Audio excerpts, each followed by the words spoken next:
नमस्कार प्यारे विद्यार्थियों, कक्षा 8 की प्रखर गणित की कार्यपुस्तिका में कार्यपत्रक नंबर 65 और 66, 65 और 66 को हम इस वीडियो में हल करने जा रहे हैं। चलिए शुरू करते हैं। चतुर्भुजों की समझ विकसित कर पाना। इससे पहले अभी तक यदि आपने अनिल क्लासेज चैनल को सब्सक्राइब नहीं किया है तो जरूर कर दीजिए, क्योंकि आपको यहाँ पर मिलेंगे कक्षा 5 और 8 के मॉडल पेपर जो आपके बोर्ड परीक्षाओं में भविष्य में आने वाले हैं 2024 की बोर्ड परीक्षा से संबंधित। तो चलिए शुरू करते हैं। चतुर्भुज MNOP ये जो बना हुआ है आपको दिख रहा होगा कि विकर्ण खींचकर उसके नाम लिखिए। विकर्ण हमेशा होते हैं वो तिरछी भुजाओं पर इस तरह से खींचे जाते हैं। ये मैंने दो खींचे हैं, आपको दिख रहा होगा, ठीक है। इनके नाम लिखने, इनके नाम क्या होंगे? या O से शुरू हुआ N तो एक का नाम हो जाएगा ON, एक M से शुरू हुआ P तो एक का नाम हो जाएगा MP, ठीक है। आप इसको उल्टा लिख देते हैं PM या NO तो भी चलेगा, ठीक है ना। इस तरह से आपको विकर्ण के नाम लिखने। विकर्णों का प्रतिच्छेद बिंदु चतुर्भुज के अभ्यंतर भाग में स्थित है या बहिर्भाग में? प्रतिच्छेद कहते हैं जहां पर दोनों आपस में टकराए। कहाँ टकराए? इधर टकराए हैं। तो ये कहाँ है? चतुर्भुज के अंदर है कि बाहर है? अंदर है, तो हमेशा अभ्यंतर भाग में ही होता है। तो यहाँ अभ्यंतर भाग आपको लिख देना है। चलिए अगला है, नीचे दिए गए कथनों के लिए सत्य असत्य लिखना है। आयत का प्रत्येक कोण समकोण होता है। आपको पता है आयत कैसा बना होता है? इस तरह का। तो आयत का प्रत्येक कोण है वो 90 डिग्री का ही होगा, यानी समकोण होगा। तो बात क्या है? सत्य है, आपको सत्य लिखना है।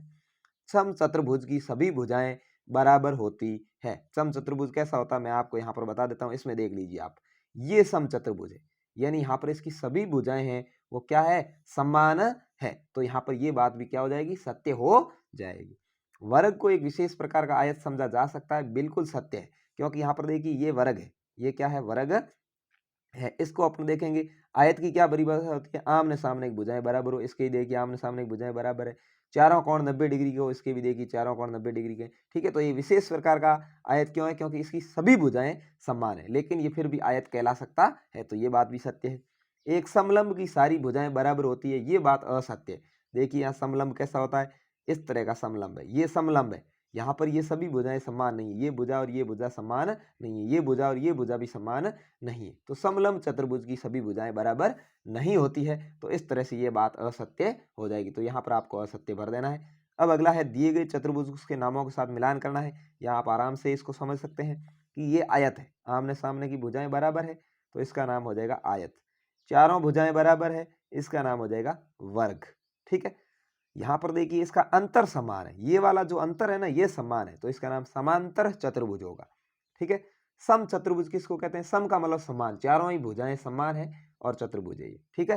तो ये सम चतुर्भुज है। वर्ग को भी सम चतुर्भुज कहा जा सकता है, ठीक है ना। ये है समलंब चतुर्भुज, यानी ये वाला लंब है वो समान होना चाहिए, यहाँ वाली दूरी, ठीक है। तो इसको समलंब चतुर्भुज कहेंगे। अब अगला सवाल है, चतुर्भुज के चारों कोणों का जोड़ 360 डिग्री होता है, तो चतुर्भुज में छूटे हुए कोण का मान ज्ञात करना है। चतुर्भुज के चारों कोणों का योग होता है वो 360 डिग्री होता है। चलिए यहाँ देख लेते हैं। पहला कोण है 105 डिग्री, इसको मैं आपको बड़ा करके दिखा देता हूँ।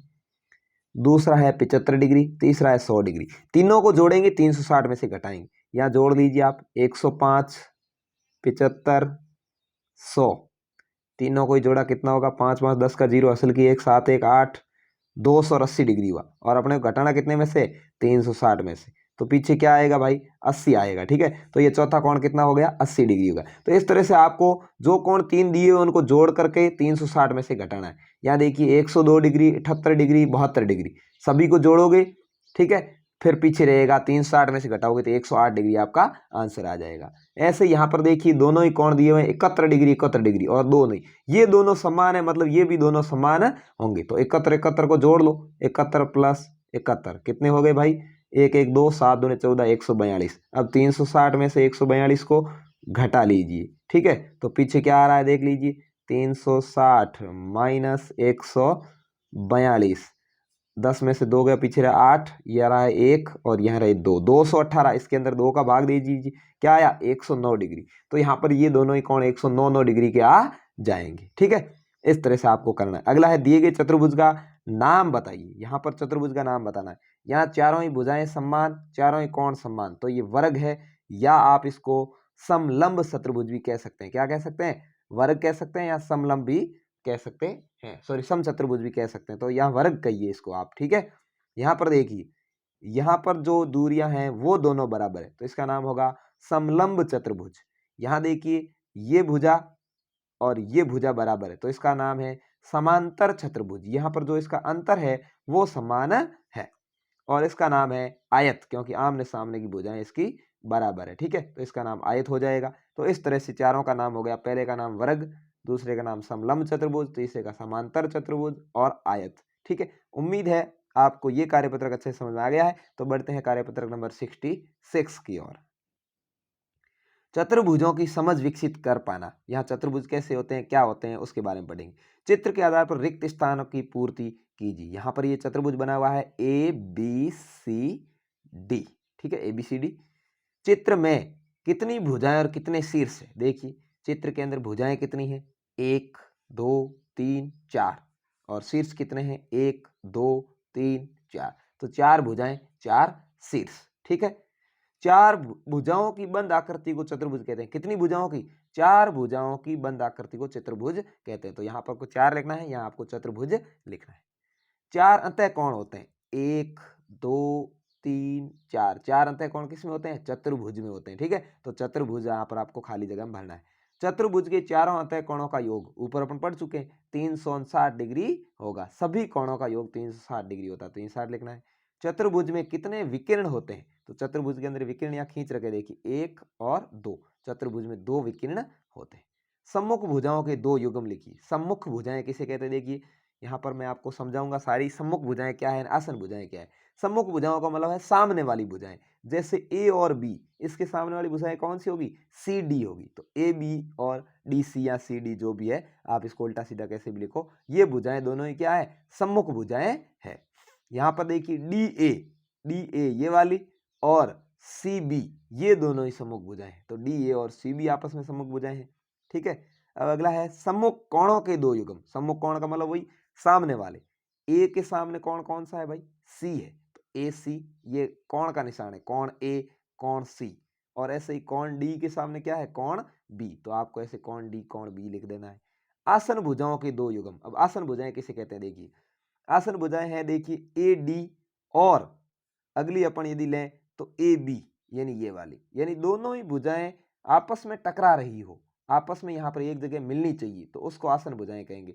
तो डी ए और डी बी ये आसन भुजा है। या आप इससे ले सकते हैं सी बी और डी सी, ये भी आसन भुजा ले सकते हैं। इसका भी लिया है मैंने आगे, देखिए डी सी और सी बी, तो यहाँ डी सी और सी बी ये भी आसन भुजा है। या आप चाहें तो ऐसे भी ले सकते हैं, सी बी और बी ए ये भी आसन भुजा है।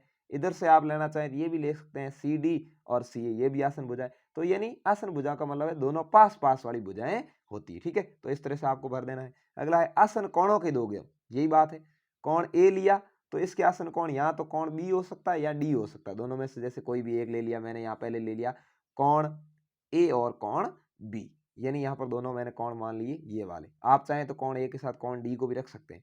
कोण सी और कोण डी मैंने रख लिया, आप चाहें तो सी के साथ बी को भी रख सकते हैं। यानी आसन कोण कौन से हो सकते हैं? सी के ये 2 आसन कोण हो सकते हैं, ए के ये 2 आसन कोण हो सकते हैं, डी के ये 2 आसन कोण हो सकते हैं। आप समझ गए होंगे कैसे करना है। ठीक है, चलिए अगला है चतुर्भुज पी क्यू आर एस को देखकर रिक्त स्थानों की पूर्ति करनी है। चतुर्भुज के चारों कोणों के नाम, कोणों के नाम क्या होंगे? कोण पी, कोण क्यू, कोण आर, कोण एस। ठीक है, तो मैंने यहाँ पर लिखे। चतुर्भुज के चारों भुजाओं के नाम, भुजाओं के नाम कैसे लिखते हैं? देखिए पी एस भुजा है, एस आर भुजा है, आर क्यू भुजा है, और क्यू पी भुजा है। ठीक है, तो इस तरह से मैंने ये लिख रखा है, आप देख लीजिए आराम से। बिंदु एन कौन सी भुजा पर स्थित है? एन बिंदु कहाँ है? पहले इसको खोजिए, ये कहाँ पर है? एस और आर भुजा पर। कौन सी? S R. तो एस आर भुजा पर स्थित है। अगला पूछा है पी एस और एस आर। ये है पी एस और ये है एस आर, दोनों ही क्या है भाई? एक जगह मिल रही है ना, तो इसका नाम होगा आसन कोण बनेगी। ठीक है ना, आसन भुजाएं क्या है? कोण लिख दिया इसने, आसन भुजाएं है।